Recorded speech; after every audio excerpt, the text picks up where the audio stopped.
व्यवस्था के लिए जो कुछ भी प्रयास किया गया है, आपको और आपकी टीम को बहुत बधाई देता हूं। मैं श्रीमान हरिवंश जी को दूसरी बार इस सदन का उपसभापति चुने जाने पर पूरे सदन और सभी देशवासियों की तरफ से बहुत बहुत बधाई देता हूं।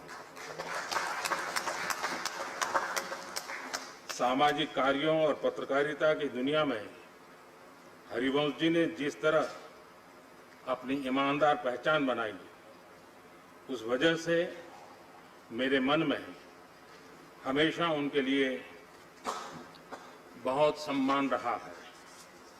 मैंने महसूस किया है हरिवंश जी के लिए जो सम्मान और अपनापन मेरे मन में है, इन्हें करीब से जानने वाले लोगों के मन में है, वही अपनापन और सम्मान आज सदन के हर सदस्य के मन में भी है। ये भाव, ये आत्मीयता हरिवंश जी की अपनी कमाई हुई पूंजी है।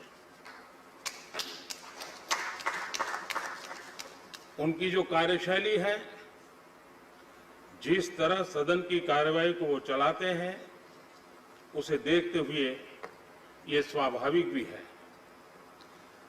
सदन में निष्पक्ष रूप से आपकी भूमिका लोकतंत्र को मजबूत करती है।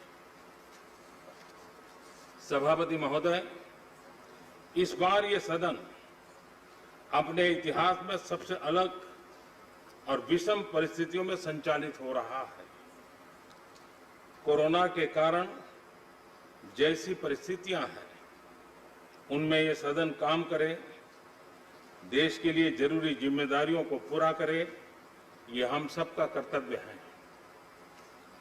मुझे विश्वास है कि हम सब सारी सतर्कता बरतते हुए, सारे दिशा निर्देशों का पालन करते हुए अपने कर्तव्यों का निर्वहन करेंगे।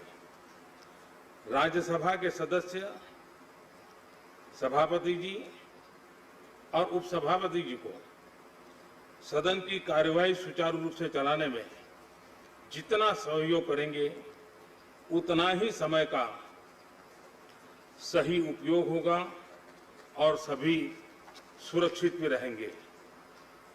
सभापति महोदय, संसद के उच्च सदन की जिस जिम्मेदारी के लिए हरिवंश जी पर हम सबने भरोसा जताया था, हरिवंश जी ने उसे हर स्तर पर पूरा किया है। मैंने पिछली बार अपने संबोधन में कहा था, मुझे भरोसा है कि जैसे हरि सबके होते हैं, वैसे ही सदन के हरि भी पक्ष विपक्ष सबके रहेंगे। सदन के हमारे हरिवंश जी इस पार और उस पार सबके ही समान रूप से रहे, कोई भेदभाव नहीं, कोई पक्ष विपक्ष नहीं। मैंने ये भी कहा था कि सदन के इस मैदान में खिलाड़ियों से ज्यादा अंपायर परेशान रहते हैं। नियमों में खेलने के लिए सांसदों को मजबूर करना बहुत चुनौतीपूर्ण कार्य है। मुझे तो भरोसा था कि एम्पायरिंग अच्छी करेंगे, लेकिन जो लोग हरिवंश जी से अपरिचित थे, हरिवंश जी ने अपनी निर्णायक शक्ति, अपने फैसलों से उन सबका भी भरोसा जीत लिया। सभापति महोदय, हरिवंश जी ने अपने दायित्व को कितनी सफलता से पूरा किया है, ये 2 साल इसके गवाह हैं। सदन में जिस गहराई से बड़े बड़े विधेयकों पर पूरी चर्चा कराई, उतनी ही तेजी से बिल पास कराने के लिए हरिवंश जी कई घंटों तक लगातार बैठे रहे, सदन का कुशलता से संचालन करते रहे। इस दौरान देश के भविष्य को, देश की दिशा को बदलने वाले अनेकों ऐतिहासिक बिल इस सदन में पास हुए। पिछले साल ही इस सदन ने 10 साल में सर्वाधिक प्रोडक्टिविटी का रिकॉर्ड कायम किया है, वो भी तब जब पिछला साल लोकसभा के चुनावों का साल था। ये हर एक सदस्य के लिए गर्व की बात है कि सदन में प्रोडक्टिविटी के साथ साथ पॉजिटिविटी भी बढ़ी है। यहां सभी खुलकर अपनी बात रख पाए, सदन का कामकाज नहीं रुके, स्थगन न हो, इसका निरंतर प्रयास देखा गया है। इससे सदन की गरिमा भी बढ़ी है। संसद के उच्च सदन से यही अपेक्षा संविधान निर्माताओं ने की थी। लोकतंत्र की धरती बिहार से, जेपी और कर्पूरी ठाकुर की धरती से, बापू के चंपारण की धरती से जब कोई लोकतंत्र का साधक आगे आकर जिम्मेदारियों को संभालता है तो ऐसा ही होता है जैसा हरिवंश जी ने करके दिखाया है। जब आप हरिवंश जी के करीबियों से चर्चा करते हैं तो पता चलता है कि वो क्यों इतना जमीन से जुड़े हुए हैं। उनके गांव में नीम के पेड़ के नीचे स्कूल लगता था, जहां उनकी शुरुआती पढ़ाई हुई थी। जमीन पर बैठकर जमीन को समझना, जमीन से जुड़ने की शिक्षा उन्हें वहीं से मिली हुई थी।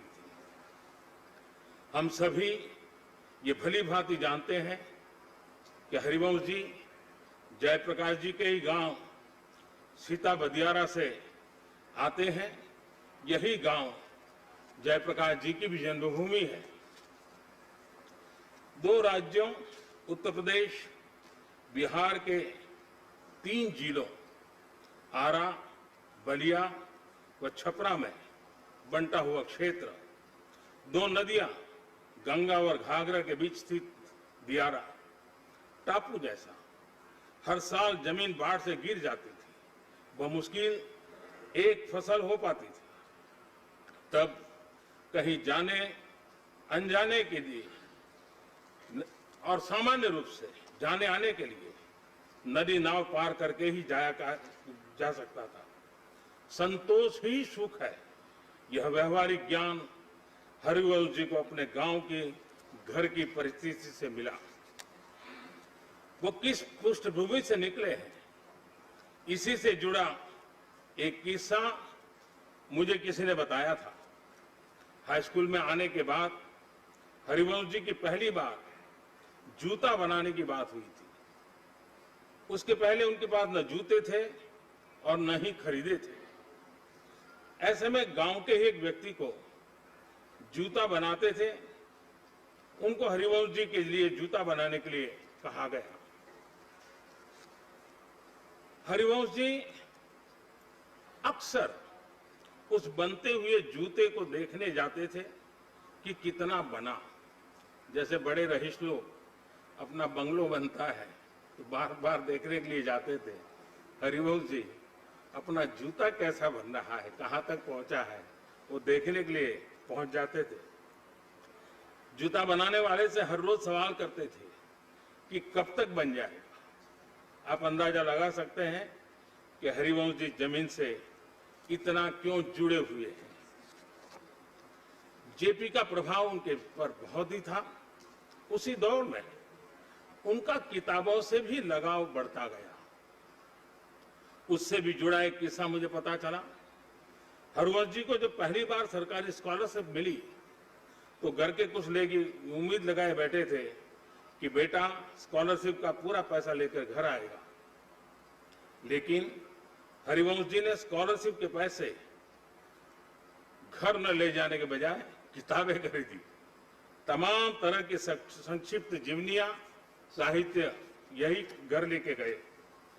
हरिवंश जी के जीवन में उस समय किताबों का जो प्रवेश हुआ था वो अब भी उसी तरह बरकरार है। सभापति महोदय, करीब 4 दशक तक सामाजिक सरोकार की पत्रकारिता करने के बाद हरिवंश जी ने 2014 में संसदीय जीवन में प्रवेश किया था। सदन के उपसभापति के तौर पर हरिवंश जी ने जिस तरह मर्यादाओं का ध्यान रखा, संसद सदस्य के तौर भी उनका कार्यकाल उतना ही गरिमापूर्ण रहा है।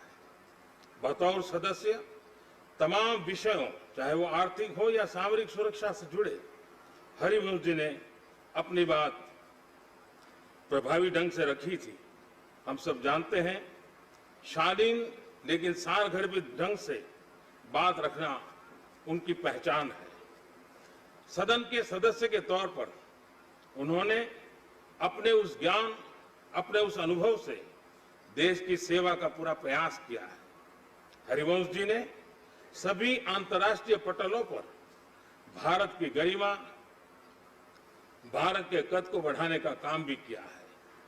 चाहे वो इंटर पार्लियामेंट्री यूनियन की तमाम बैठकें हों या फिर दूसरे देशों में भारतीय संसदीय प्रतिनिधिमंडल के रूप में सदस्य के तौर पर भूमिका का निर्वाह हो, हरिवंश जी ने ऐसी हर जगह भारत और भारत के संसद का मान बढ़ाया है। सभापति महोदय, सदन उपसभापति की भूमिका के अलावा हरिवंश जी की राज्यसभा की कई समितियों के अध्यक्ष भी रहे। ऐसी तमाम समितियों के अध्यक्ष के तौर पर हरिवंश जी ने समितियों के कामकाज को बेहतर बनाया है, उनकी भूमिका को प्रभावी ढंग से रेखांकित किया है। मैंने पिछली बार भी बताया था कि हरिवंश जी कभी बतौर पत्रकार हमारा सांसद कैसा हो, ये मुहिम चलाते रहे। सांसद बनने के बाद उन्होंने इस बात के लिए भरपूर प्रयत्न किया कि सभी सांसद अपने आचार व्यवहार से और कर्तव्यनिष्ठ बने। सभापति महोदय, हरिवंश जी संसदीय कामकाज और जिम्मेदारियों के बीच भी एक बुद्धिजीवी और विचारक के तौर पर भी उतना ही सक्रिय रहते हैं। आप अभी भी देश भर में जाते हैं, भारत की आर्थिक, सामाजिक, सामरिक और राजनीतिक चुनौतियों के बारे में जनमानस को जागरूक करते हैं। इनके अंदर का पत्रकार, लेखक ज्यों का त्यों बना हुआ है। उनकी किताब हमारे पूर्व प्रधानमंत्री श्रीमान चंद्रशेखर जी के जीवन को बारीकी से उभारती है, साथ ही हरिवंश जी की लेखन क्षमता को भी प्रस्तुत करती है। मैं इस सदन का सभी सदस्यों का सौभाग्य है कि उपसभापति के रूप में हमें हरिवंश जी का मार्गदर्शन आगे भी मिलेगा। माननीय सभापति जी, संसद का यह उच्च सदन 250 सत्रों से आगे की यात्रा कर चुका है। ये यात्रा लोकतंत्र के तौर पर हमारी परिपक्वता का प्रमाण है। एक बार फिर से हरिवंश जी, आपको इस महत्वपूर्ण और बड़ी जिम्मेदारी के लिए ढेर सारी शुभकामनाएं। आप स्वस्थ रहें और सदन में भी स्वस्थ माहौल बनाए रखते हुए एक उच्च सदन से जो उम्मीदें हैं उसे पूरा करते रहें। हरिवंश जी को मुकाबला देने वाले मनोज झा जी को भी मेरी तरफ से शुभकामनाएं। लोकतंत्र की गरिमा के लिए चुनाव की ये प्रक्रिया भी उतनी ही महत्वपूर्ण है। हमारा बिहार भारत की लोकतांत्रिक परंपरा की धरती रहा है। वैशाली की उस परंपरा को, बिहार के उस गौरव को, उस आदर्श को हरिवंश जी इस सदन के माध्यम से और परिष्कृत करेंगे, ऐसा मुझे विश्वास है। मैं सदन के सभी सम्मानित सदस्यों को चुनाव की इस प्रक्रिया में शामिल होने के लिए धन्यवाद अर्पित करता हूं। एक बार फिर से हरिवंश जी को, सभी सदस्यों को हार्दिक बधाई। धन्यवाद। श्री प्रसन्न आचार्य जी। प्रसन्न आचार्य। Others in this house in congratulating Harivansh